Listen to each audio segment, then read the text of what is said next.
Welcome. Welcome to episode 124 of Keeping It Real. I'm your host, Jackkadis, and today we're going to try our best to make this hard. Let's talk about, for a second, something we don't know about. Do you have to know about something to talk about it? No, I don't think you do. So what do you have to do anything? Well, I think it depends. What are you trying to do? Well, right now, I'm trying to make a show on the internet, right? And I guess you don't want to put too much pressure on any one show because, there's an element of, flow, and you can't flow if you're always feeling, pressured to flow. I guess flow comes from pressure. You know what I'm saying? Maybe I don't even know what I'm saying.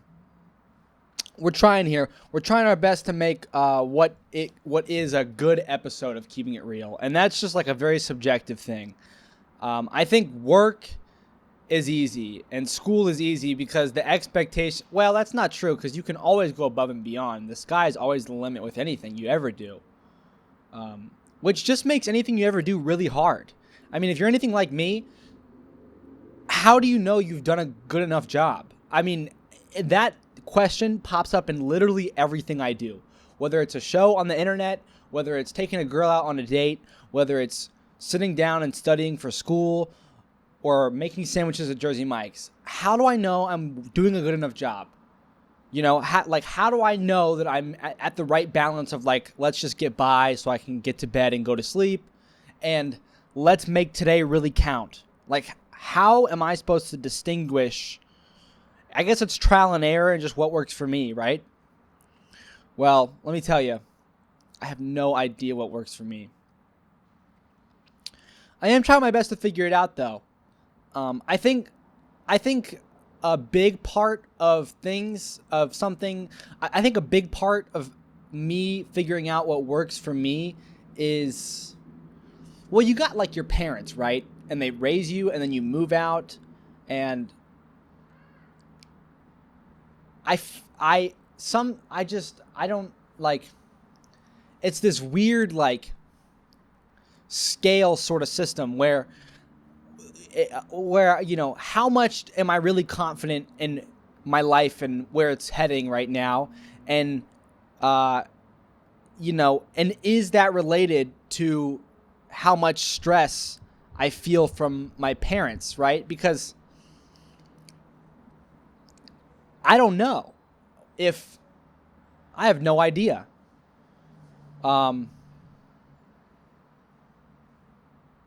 I try my best, though. And I think I really do try my best. This is one of the latest Keeping It Real episodes in a long time. Matter of fact, it's so late that my mom woke up for her morning walk this morning, and it wasn't even released yet. So tomorrow morning, she's going to have 2 episodes. And, I was kind of getting down on myself with that fact when I kind of finally got up and grabbed my equipment and set everything up. But what's the point of getting down on myself? Why not just throw myself into the work, the grind, the keeping it real,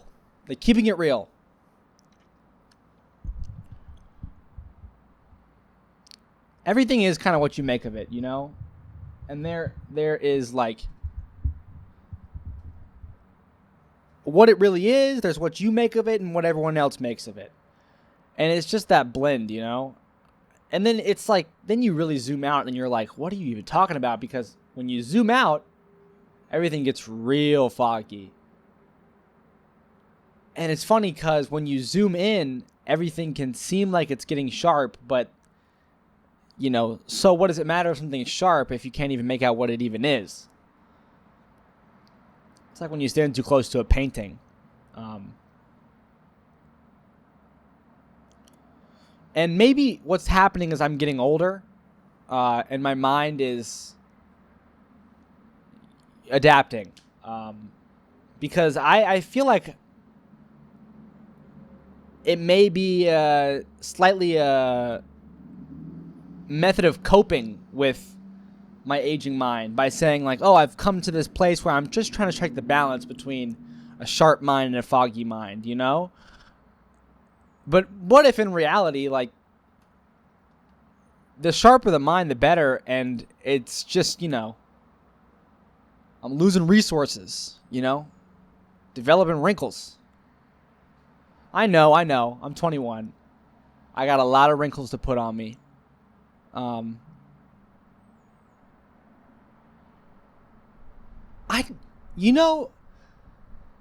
me talk to you for a moment about New York City. And before I even begin to talk to you, I have a lot of things to tell you over the course of today's episode. Who knows how much we'll get into? Who knows how much we won't get into? But I was talking about, in my little 10-minute spiel before this episode began to this camera, how time seems to fly by when I talk about these fun things like New York City, the thing that happened to me with the guy at Jersey Mike's, like all these different things that like I want to talk about. And then compare that to what happens when I try really hard to make Keeping It Real really great. And I don't think I knew what I was talking about, because I can both enjoy it and have Keeping It Real be great.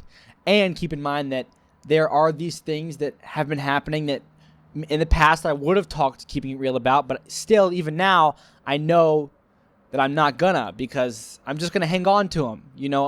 Maybe I'll talk about them in the next episode. Maybe I'll talk about them tomorrow. Maybe I'll talk about them in a week, in a month, But I'm not going to force, and when it comes to these things, I'm going to let them sit with me for a bit, because they might sit with me forever. I might never talk to you about them, to be completely honest.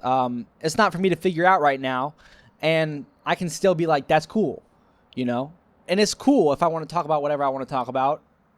So I do. Let's start off with New York City. New York City is the coolest place on this planet. And that brings into the question of obsession, like OCD, like when you really think about something and you keep thinking about it. I think I thought about it for the first time when I was maybe, I have no idea. Well, I know I visited for the first time when I was probably 10, 11, 12. And you know what? I remember I really was kind of a brat. I remember it was really hard for my dad to manage me, I guess, because it's like, I think he is a seasoned adult and like he's taking the trip to New York City and it's for a bar mitzvah, right? And he's bringing me, his oldest son, and I'm just like, no one can tell me no. Like, what I want, I get, right? And like, I'm out all day and I'm tired, and it's like a new environment, and it really pushes me over the edge, and I start whining, and I'm like, let's go home. I want to go home. Let's go home. I want to go. And eventually we go to the hotel just so I can open my iPad and watch Star Trek on Netflix. And that's a reoccurring theme when it comes to New York City. It's extremely overwhelming, and it's extremely like what's that word, that very popular word that you hear nowadays? It's very overstimulating, right? But I always thought the buildings were cool, even back then. I mean, it's all like the buildings are cool. The buildings, concrete jungle is like, I get a tingle thinking about how amazing it is. I mean, if you look in some of these buildings' basements, you'll see like bricks from all sorts of decades and things and pipes that are, it's like, and there's a person that manages everything, and everyone's got a place and a purpose, and it's loud and smelly, and the lights always stay on. It's beautiful. It's kind of like my brain. So then, you think about the other times I can't remember the first time I came back after that. It was for a bar mitzvah, right? So when would be the next time I went back? Possibly on a motorcycle, I think. It might be this is a year and a half ago. I mean, that would make sense. I think so, because, and that's like a 5-6 something year gap. 5 years of just fantasizing about it. Seeing it through the lens of Casey Neistat, right? I mean, New York City is, and it sounds ridiculous, but it's where dreams come true.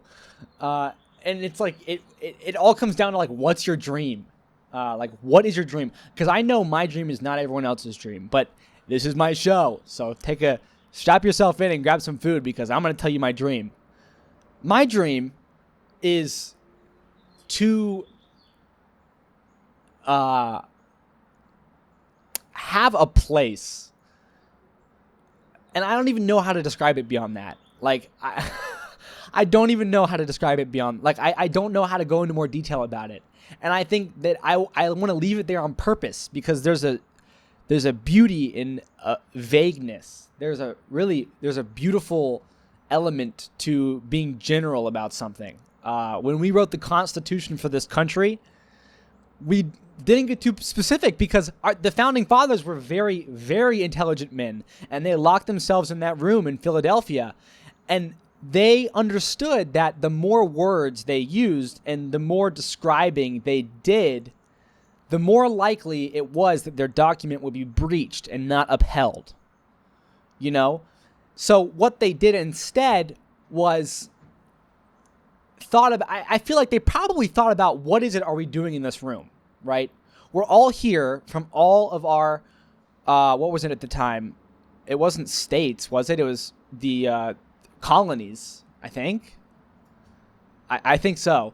And they were like, we were trying to come together. We just got freed from the Queen. And now it's like the title, the Declaration of Independence, we wrote that. And now this one is the Constitution. I mean, that word in itself is pretty damn vague. Constitute? I mean, what does that even mean? Like it might as well just be like the definition. Like, you know what I'm saying? Like it's not like what did Karl Marx write? I forget what he wrote. Maybe Jose knows when he comes back up. Maybe he'll be like this. But it's like even in the title, and it's just the first three words, "We the people." Like, it starts as like uniting, and even that starts to get divisive because it's like, because we argue like how much power do states have versus the federal government. But it's like, that's the point. Argument is the point. The more dense and complicated you make something, the less room there is for argument. You come, it don't matter. You gotta go? Jose's been walking to and from, it don't matter. Yeah. I'm talking about the Constitution. How it's pretty vague. It's pretty vague. Yeah, it's pretty vague. A lot of it. What part are you talking about right now? We the people. We the people? The preamble. Who is that? You want to say something? Who is the people, though? We, I guess. But does that apply They to can't hear you everybody? unless you get here. But does that apply to everybody, we? I have no idea. That's the point. You gotta figure that out. You got to come on the show, the Jack Kadis show. This is Keeping It Real. I might. Keeping it real. Let's keep it real, all right? Let's. Nice shirt. My shirt is to you. Thank you. So when I say find a place, right? Like, that's the dream. Find a place. I like that it's just 3 words. And I like that there's that open door for me to argue about what it means over the course of my entire life, Like, that's, like, you know what I'm saying? Because, then you don't end up feeling like, I feel like it takes more energy. It's almost counterintuitive, because when you think about something that you might have to go back and argue about, you think that it's a poorly designed thing, right?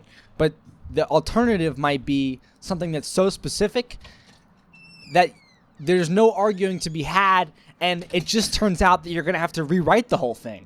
Wouldn't rewriting the whole thing actually take more effort than just making it vague enough that it could be argued over for decades? Damn, I feel like I just put all my words together very effectively and efficiently. So anyway, that's my dream. That's my dream, is to find a place. And right now, it just so happens that I'm taking the word place to mean like a literal setting. And I think about all the places I've been and what a place gives to me and what I'm able to give to a place.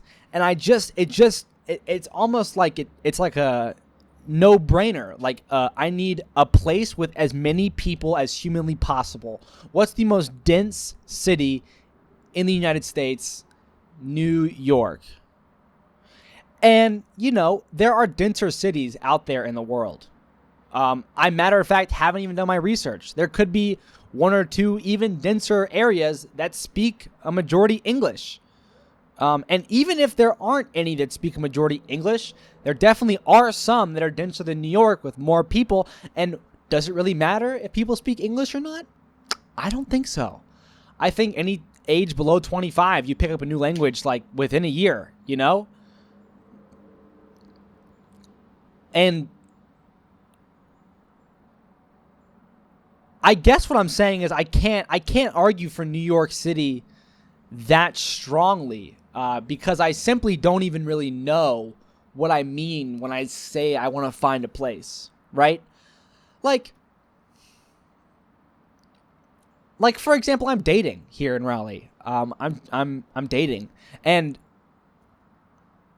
I'm not thinking when I'm going on dates like, oh, this is pointless because I know that I'm working towards moving to a big city and like that just wouldn't work out. No, man, like as much as it's important to me that I set this long-term goal for a year and I will continue to act on it every single day,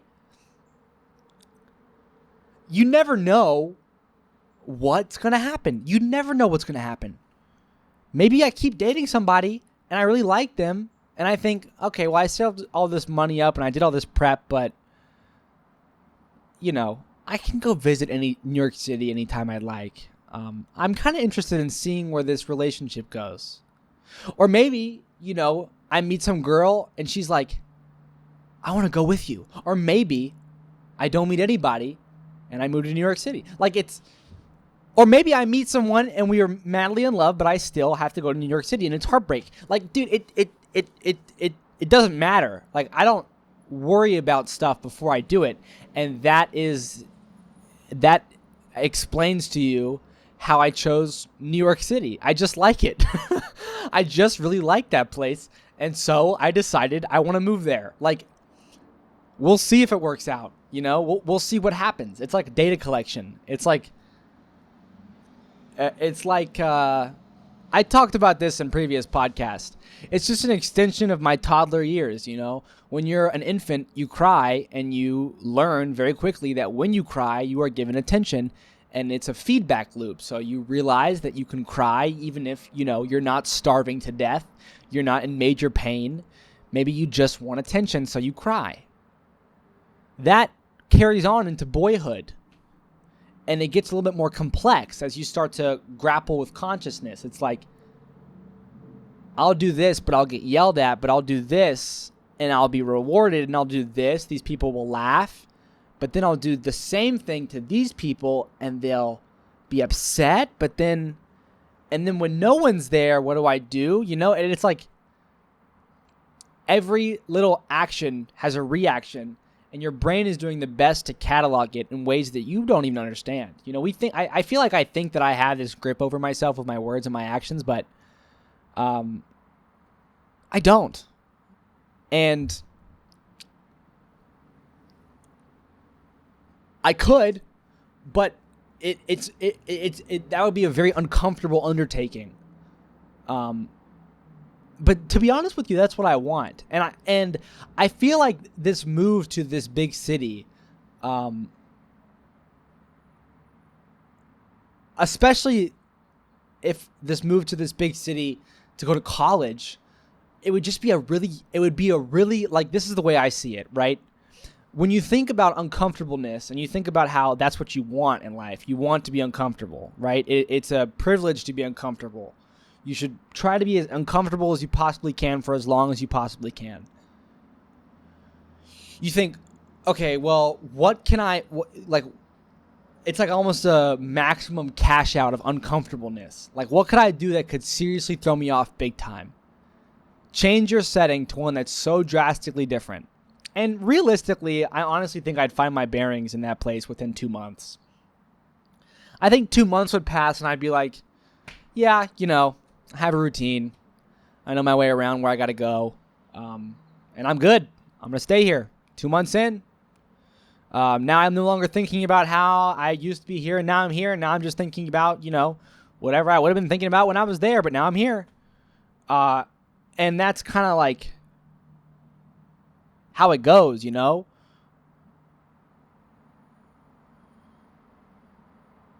That's just kind of like how it goes. So needless to say, I'm over the moon excited, but maybe as I go on with these days and I go on continuing to save and speak to these people and apply to these schools,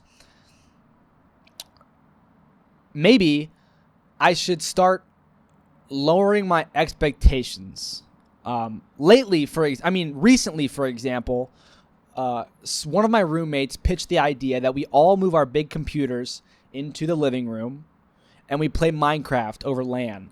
LAN is like a different word for internet for anyone that's not following. And I heard that idea and I thought how awesome that would be. And I just hoped it sort of caught on because, there's 4 of us. There's not just 2 of us. And it did. And it seemed like there was a date set. And there was. And I had the opportunity whilst I was back in Charlotte to borrow my younger brother's big computer because I knew that it would be the most capable and able to run Minecraft. And I did, and I took it back, and now it's here, and the table's set up, and all the PCs are ready. And we've been playing Minecraft together for the past 3.5 days. But somehow, I think, and I even realized this in the build-up, I think I let it become too exciting in my mind to the point where I almost ruined it a bit for myself in the moment when the time came. And don't get me wrong, I actually had a really good time, and I think I was very present.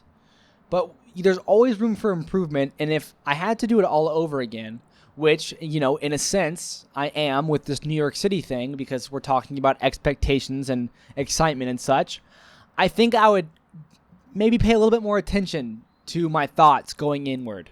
So here we are, paying a little bit more attention to my thoughts going inward. And I'm thinking to myself,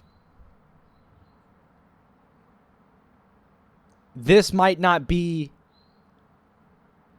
all that you think it's going to be. I think it's really easy to throw these adjectives like chasing dreams and like the biggest city in the world and like the people and the buildings and like just sort of like feel good about it. But I also think it's important to realize that every time you do that and create that synthetic feel good moment for yourself whilst you're still here in Raleigh, you are kind of manipulating your brain. And, you manipulate yourself every day. You are yourself. That's how life is. It's self-manipulation. I mean, everything you do, it's because you told yourself you were going to do it. Good or bad, it doesn't matter. So it's worth thinking, is that what I want to be doing to myself?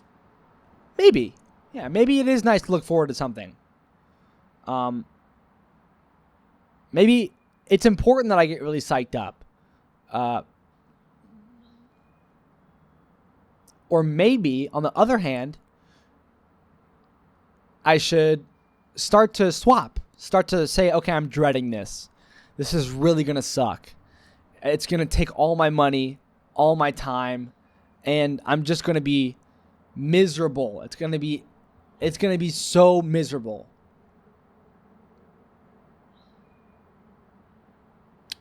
And I think it's neither, but I think it is somewhere in the middle. And I think when you go in the middle, you actually end up kind of getting nervous. And nervous, I think when you find yourself being nervous, it's good. When you find yourself with nerves, good job. I think nervousness is a sign that you're going the right way. Because if you're not nervous, then I think you're too far either way. In whatever you're doing.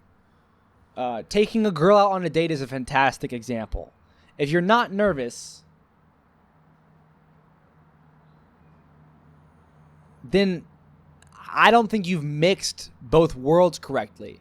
I think when it comes to taking a girl on a date, there's like I'm a steal, I'm a player, I'm a catch, you know, she better know what's good for her. Like, I'm gonna just be myself. I don't really care about it for real. Like, she's cute or whatever.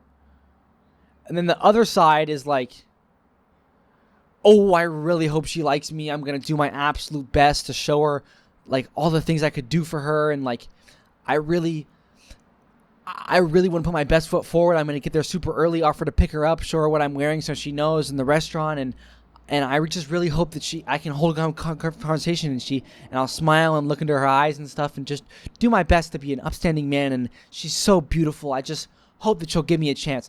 And either way, you're not nervous.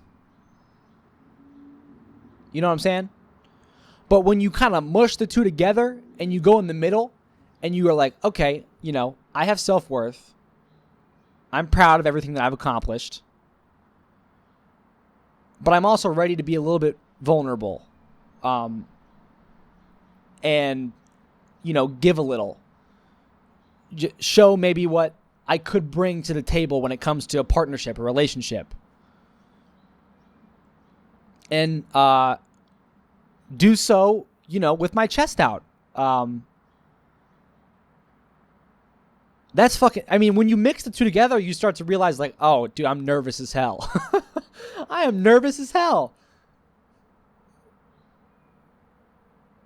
And then you're like, dude, ain't nothing wrong being nervous. I think I'm doing this right, I think I'm doing it right.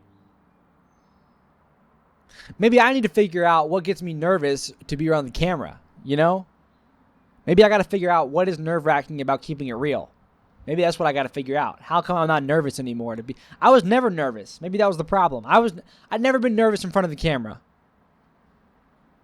And I wonder why that is. I can kind of get there sometimes when it comes to certain situations with certain people, but that's not what I want keeping it real to be. I never want to drag anybody into this show. You know what I'm saying? Like, that's not the point. So how can I get nervous when it's just me?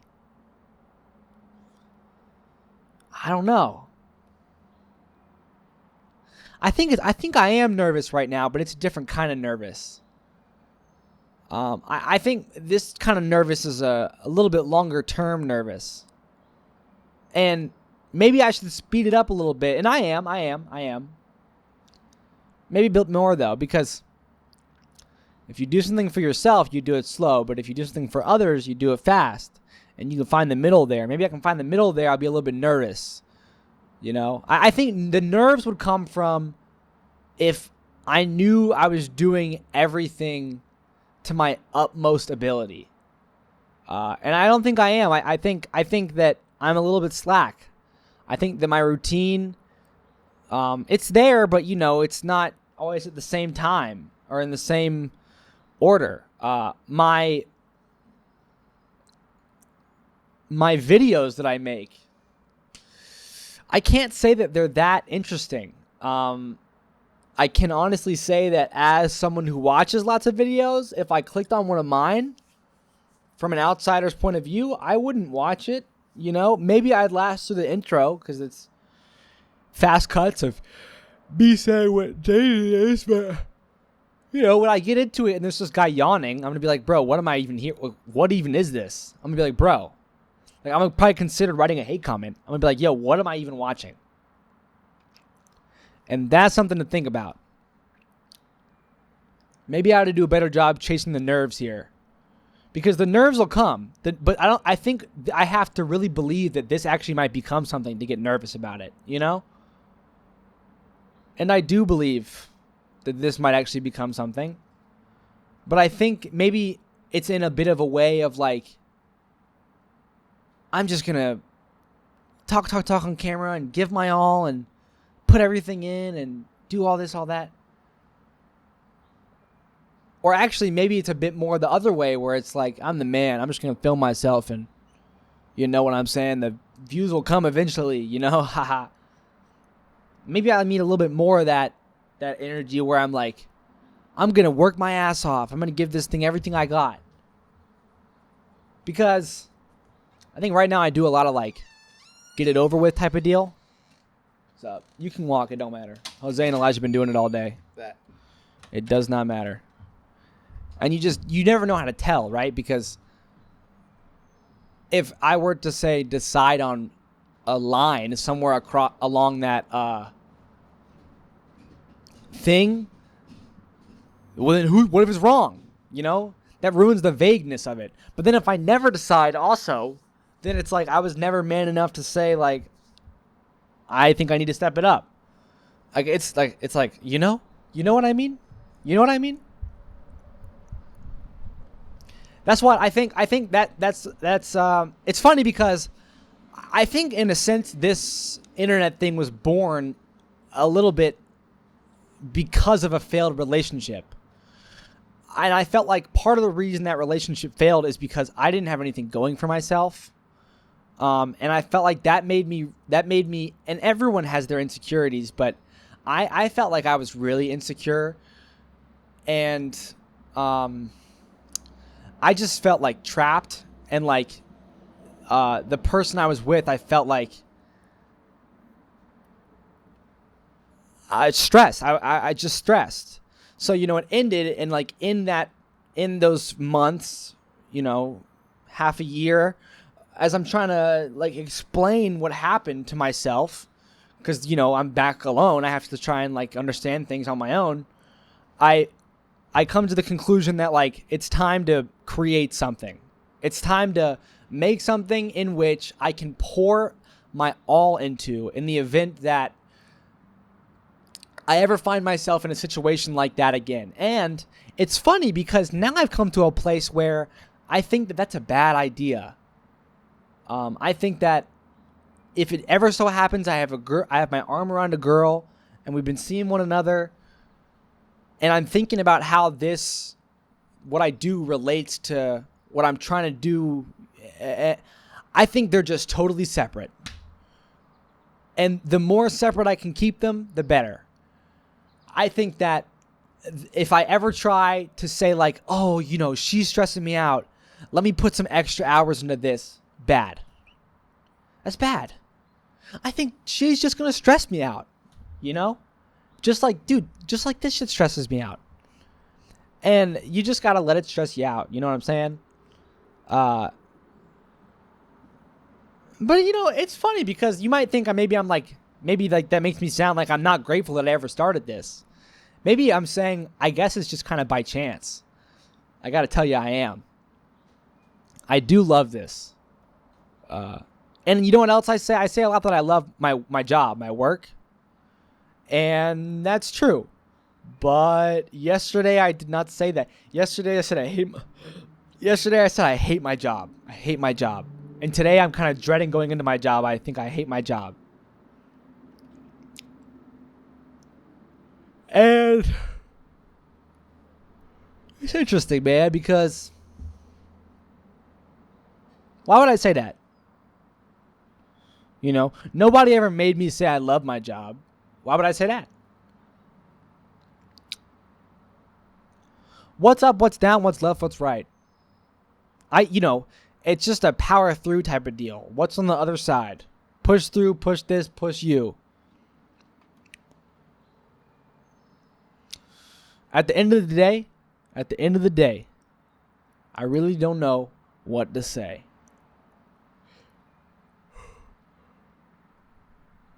I saw in my book a quote that I have been quoting, and it just happened to pop up in my book today. The quote is, "A man who moves mountains begins with small rocks."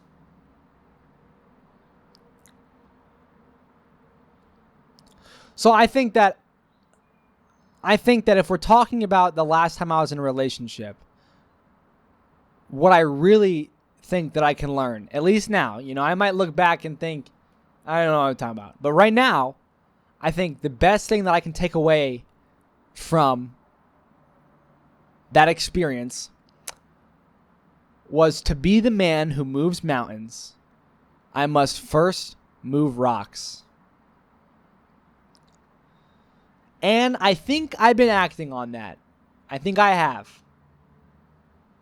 And it's tricky, because I want to say I've been asking girls on dates, moving rocks. But is that moving rocks? I don't think so. I think moving rocks is more, you're moving rocks when you're dating a girl, not when you're going on dates with girls. I think going on dates with girls requires a different analogy. When we talk about moving mountains, it's like I don't want to move mountains like with myself with women. I want to move mountains with myself and a woman. You know what I'm saying? So, but it's good. I think it's still good to understand that, like, when I finally find myself again in those shoes where, like, okay, you know, me and this girl have seen each other once, twice, 3 times. Just move rocks. Just rocks.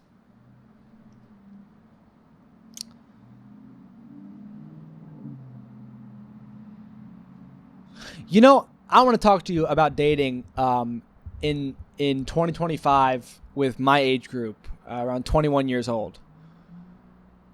I have seen some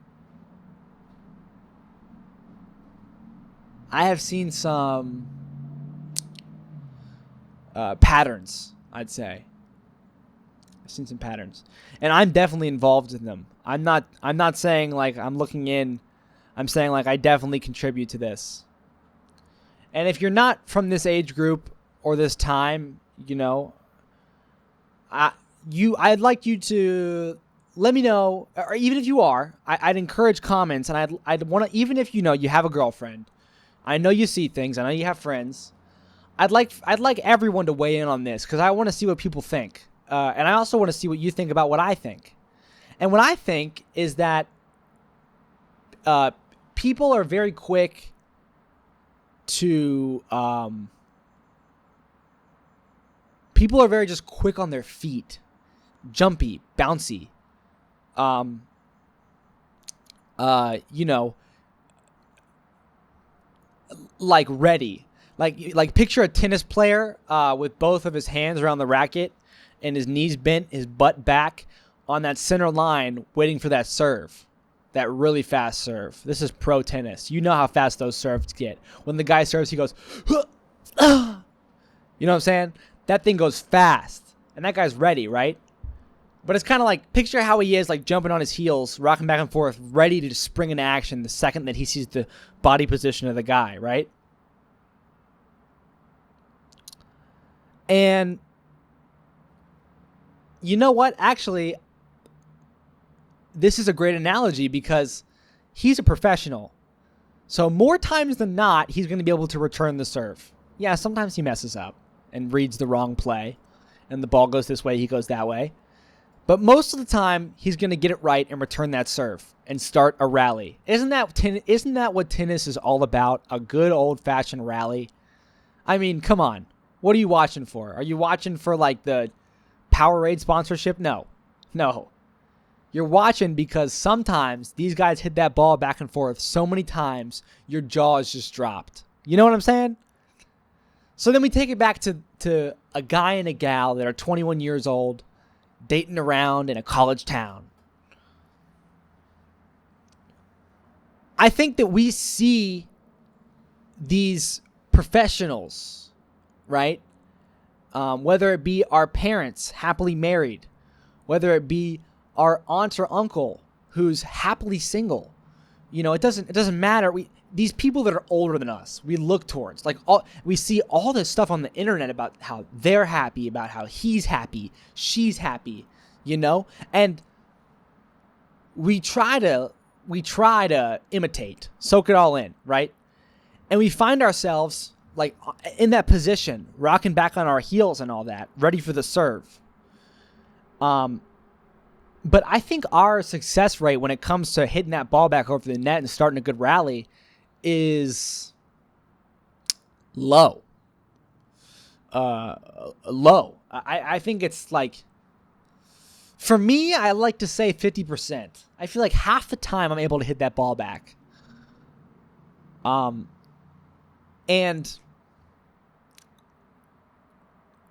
you know, I guess there's something to be said about that, because, I don't know. Maybe I don't know. It's interesting. Like, do you think these pros ever had a time in their career where they were at that percentage level?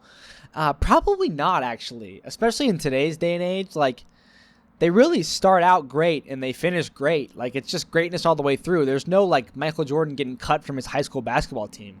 Like, these kids are ready to play ball from the moment that they can start to walk. And it starts to have you worry, like, does that translate to dating? Like, is this stress that I feel about how every day I continue to be single and I look at how successful and happy these couples are that have been together for X amount of years because they really, like, went through all this stress and ups and downs, since they were 14, 16, 18 years old? Is it warranted? I don't know. I don't know because, I guess what you got to say to yourself is it's not about being a professional. You know what I'm saying? Like, it's not about, it's not about being the professional. It's about finding your own level of professionalism. And with saying that, I have to say, I really want to be the best that I can be. Yeah, and I think being the best I can be is just, like, starts with what I'm doing now. Just taking each day and trying my best to make the most out of it. Not because they stack and they stack and they stack, and then, now you got a ton of days stacked.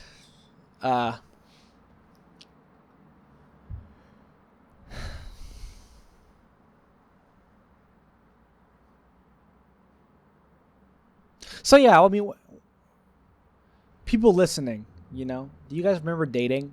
Do you guys remember what it felt like to be out there dating? It's kind of exhilarating. I often need to remind myself that it's a privilege to be single. You know what I'm saying? Like, whether or not there comes a day where I'm not, I should cherish my life. Not just my life, my single life. That's, my life in general. Every day is just important to be like, damn, today was today. I wonder what we got going on tomorrow. When I say like that, tomorrow, my dad says that. Tomorrow. I feel like that's like a Goldsboro. Tomorrow. Y'all? I don't know how to say. You gotta breathe. You got to breathe. You gotta breathe. You gotta make mistakes. Breathe some more. Drink some water. Make some more mistakes. Breathe some more. And then maybe try and tell a joke. That's what I've been doing lately, telling jokes.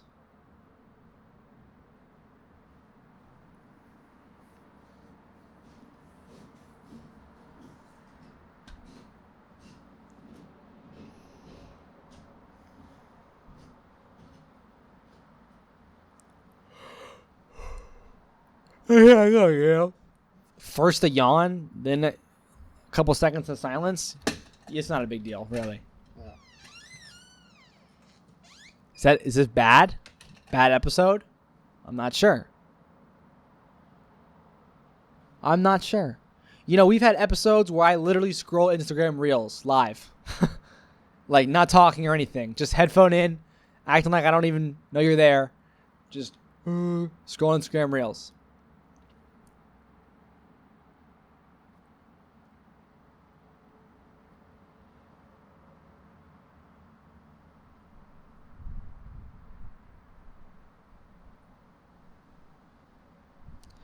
I'm happy to announce that I now have a service installed on my phone that blocks websites that I don't need to be on. YouTube, Instagram, Twitter, Facebook, gone. I type them in, it won't. They're blocked. I can't go to them. And I don't have the apps installed. So then that just simply leaves my phone to be what it's supposed to be there for. Calls and texts. Calls, texts. That's it. And I'm so stoked on it. I'm so stoked. I think it's really a step in the right direction. And also, I think about it is you can't actually like ban things. I got to call Harris and figure that out because I was looking and I couldn't find the option to make it like permanently. I think I have to reset it for every day. I think every day I have to go in there and be like, yes, for today, I don't want any of these apps.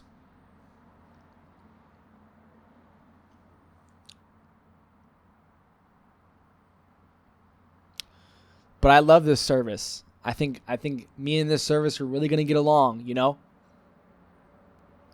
I think it's a good service. And I think I'm just going to keep on using it. Keep on using it. So let me tell you more about New York City. So I went back. So I've been there recently, right? 3 times I've been there recently. Oh, 4 times. 1, 2, 3, 4 times I've been to New York City in the past 4 years. All on my own doing, with my own cash and my own choice.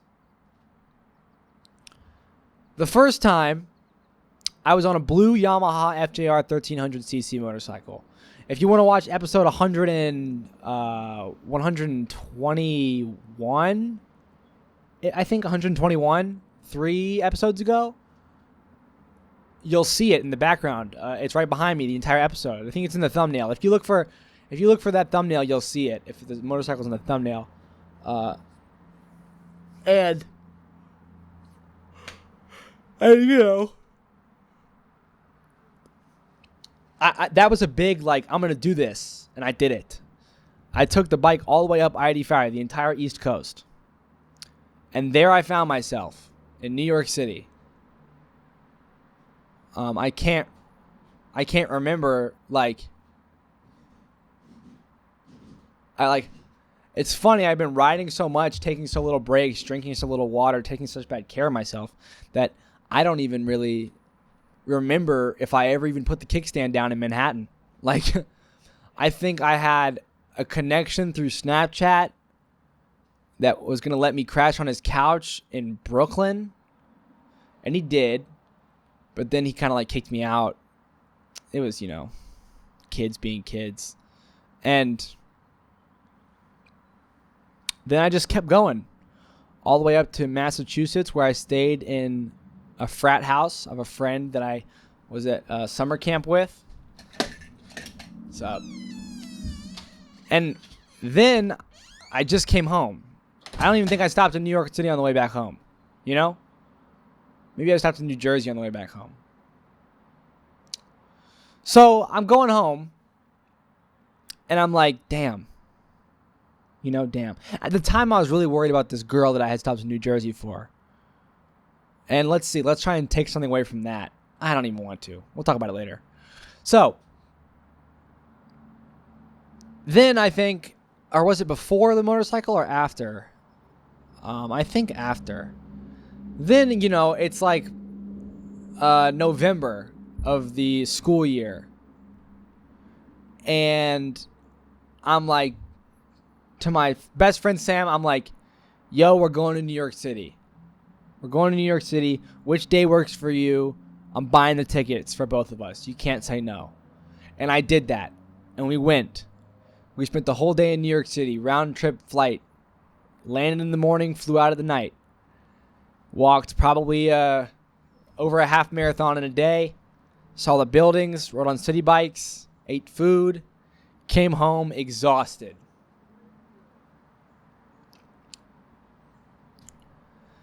And then, you know, in New York City, it's just like, I'm in love with it. I'm in love with it. The idea of it, you know, who I could become.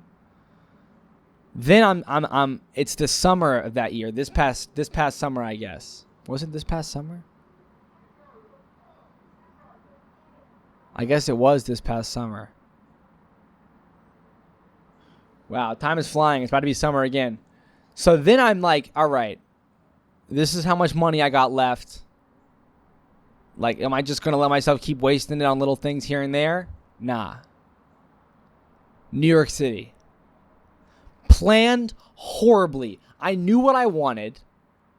Yet I didn't have the understanding of myself to be able to plan for it. Meaning, I just left, I had an ongoing lease, and I think I even had a place signed for this. I already had this place under contract for this year. Left all my furniture and everything. Only took a couple change of clothes and this camera, and I'm like, yo, I'm in New York City. I'm going to stay here for the whole summer. I only lasted 1.5 weeks. Couldn't even show up for a job, my first day of a job. I even got hired. Couldn't even show up. And that's what we're getting. Because then we start, hey, looking good, man. I'm not gonna wear this. This is just my sleep outfit. I'm not going to make it. Are you serious? Yeah. Okay. But congratulations. Okay. Are you gonna make food after or no? I'm going to be at work. Okay. Yeah. You know, reservations.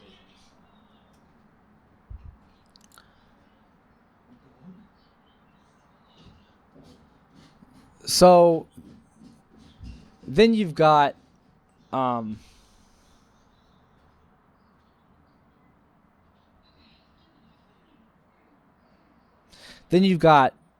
I go and I fail, and it's a failure. I was right by the what was it, the DJI store or something. They have their own store in Manhattan. You can, if you want to know, you can look that up. I wonder if this is Sam's family down there. If it is, I'd like to say hey to them. Because I'm not going to get to go to graduation or anything. Let me see if I can. Hold on. I'm gonna pause. Should I pause? I can just know that it's 1:15:70. So when I come back, I need to put on that extra. I'm gonna go see if I can say hey to Sam's family. Hold on.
What's up? Okay, that was not Sam's family. 1:05:70, 16:20, 30, 50. Okay, that's just an extra 50. That was just Ella. See how out of breath I am? It's all right, man. I got no sleep. I had a really bad day yesterday, so I decided that it didn't matter, and I would just drink 2 Red Bulls. It didn't even belong to me. I don't even own the Red Bulls. And of course, I don't sleep, and it throws off my whole video schedule. That's what I get. You learn. And it all started with my alarm not going off yesterday morning, and I didn't make it to serve safe in time. You just gotta breathe and try and figure out, how can I called my mom to vent about it on the phone, and she was like, you got to learn from these things. You have the ability to set extra alarms. And she's right. I do have that ability. But like, I wasn't, it's kind of like this story that I'm probably going to tell in the next episode, where I got mad at, I had an altercation with with a customer, and like my coworker was trying to tell me something, and like I was hearing them but not hearing them. Like I could tell you what they said, but I wouldn't understand, what they meant, I guess. And that's the case with this. Like, mom was probably trying to tell me what she meant was like, don't let this like screw up what you got going on, right? But all I heard was some BS about alarms. When I'm thinking like, when's the next time I'm gonna have to worry about an alarm? I don't know, But if I really thought about it and let it go, like, what did it actually mean? Then maybe I would have ended up thinking, you can walk. Hello, Ella. Maybe I would have thought, dang, maybe I should think about doing this right when I get home from work. And then, this wouldn't be happening. I wouldn't have drank 2 Red Bulls. I wouldn't have, fucking wasted a ton of time. And like, now today's going to feel like hell. I have to miss my friend's graduation. And work's going to suck more than it would have to suck. It's just the stuff that like, so now I'm gonna, now I'm gonna take a breath and think like, okay, what can I do to not like have this compound anymore? Well, I can go to work. I can drink lots of water. I can get this one done and the next one done before I go to work. And then I can come home from work. Just, that's all. That's all. That's it. I can do those things.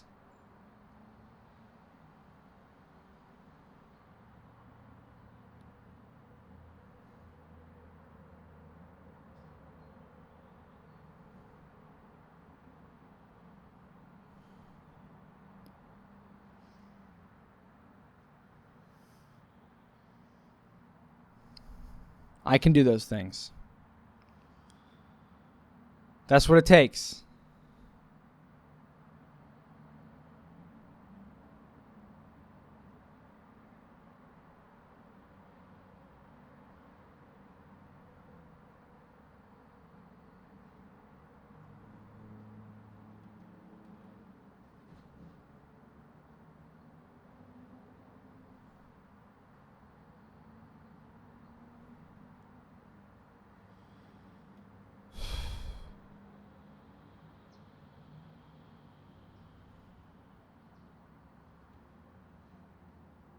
It's not like I got this. I don't want to be silent right here. I'm thinking all these thoughts, and that's okay, but like I got to talk. I'm on camera, there's a mic, I got to talk. So, what are we talking about? I got no idea.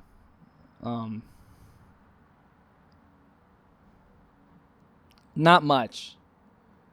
I think it's kind of just a whole lot of like,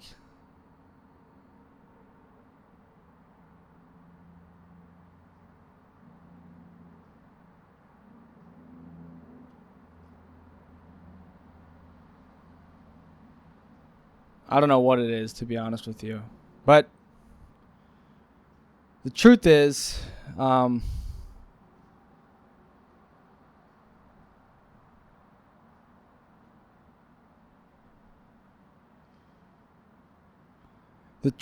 really think I feel like I'm moving. And I don't necessarily feel like, I guess this is what it is. Like, I never thought that I never felt stationary at any point. But it feels that I am today moving at a relatively more urgent and quick pace than I ever have been. Like, I don't think I've ever gotten on myself because I felt stationary. But like, it's funny how I get older and time moves. And I feel like I'm starting to feel this thing that feels like everything just keeps speeding up. And I feel like that's time around me. Like, Like shifts at work just keep on finishing quicker on average, it feels like. And keeping it real just keeps on flying by faster and faster, you know? And like the semesters are coming and going. I mean, these guys are about to walk out here in caps and gowns. Probably going to get it on camera. And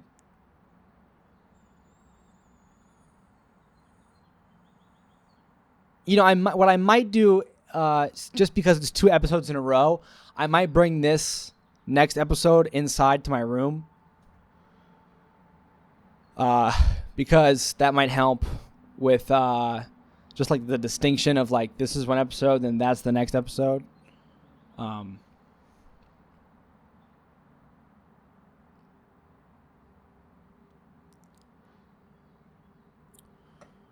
I think that's probably a good idea. But you never know. There it is. Hey, I told Sam I can't make it. Congratulations though. Nice.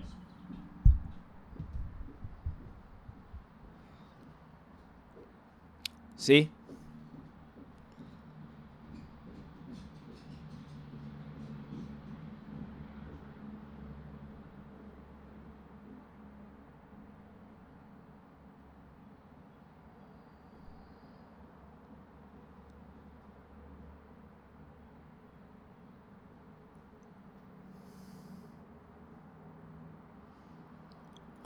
And that's the end of episode 124 of Keeping It Real. I've been your host, Jack Kadis, and I will see you not tomorrow, but later today. And tomorrow. Peace.